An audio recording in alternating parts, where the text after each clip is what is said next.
ये कहानी है एक ऐसे इंडियन ब्रांड की जो घर के आंगन से शुरू हुआ और पूरी इंडस्ट्री पर छा गया। वॉशिंग पाउडर निरमा, याद है ये जिंगल? एक जमाना था जब हर टीवी पर बस यही आवाज गूंजती थी। तो फिर आखिर हुआ क्या उस ब्रांड का जिसने एक बड़े जायंट को टक्कर दी थी?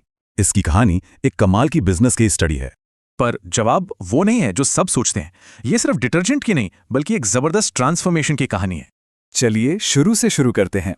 1969 में केमिस्ट करसन भाई पटेल ने अपने घर के पिछवाड़े में ही डिटर्जेंट बनाना शुरू किया। उनका फॉर्मूला सिंपल था। जहां सर्फ 15 रुपए किलो था, निरमा सिर्फ 3.5 रुपए में मिल रहा था। फॉस्फेट फ्री डिटर्जेंट बनाया, हाथ से पैक किया और साइकिल पर घर घर जाकर बेचा। सीधा असरदार बिजनेस। लेकिन निरमा के असली टेक ऑफ के पीछे था इंडिया का सबसे यादगार एड कैंपेन। इसकी कैची जिंगल, टीवी, रेडियो, पोस्टर हर जगह छा गई। इसने सही में मार्केटिंग के सारे रूल्स ही बदल दिए। और नतीजा 1987 तक निरमा ने डिटर्जेंट मार्केट का 62% हिस्सा अपने नाम कर लिया था। कमाल है। अब इस सक्सेस से मार्केट लीडर हिंदुस्तान लीवर पूरी तरह हिल गया था। उन्हें जवाब तो देना ही था। हल ने लॉन्च किया ऑपरेशन STING। सीधा मकसद निरमा की ग्रोथ को किसी भी तरह रोकना। और 1988 में आया व्हील।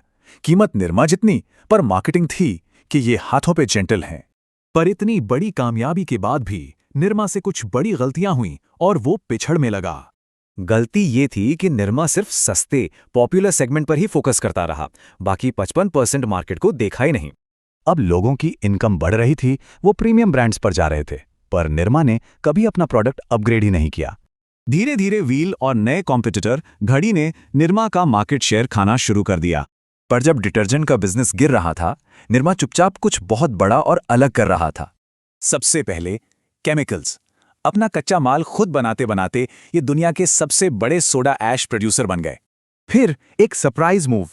1994 में इन्होंने निरमा यूनिवर्सिटी खोली, जो आज एक टॉप इंस्टीट्यूट है।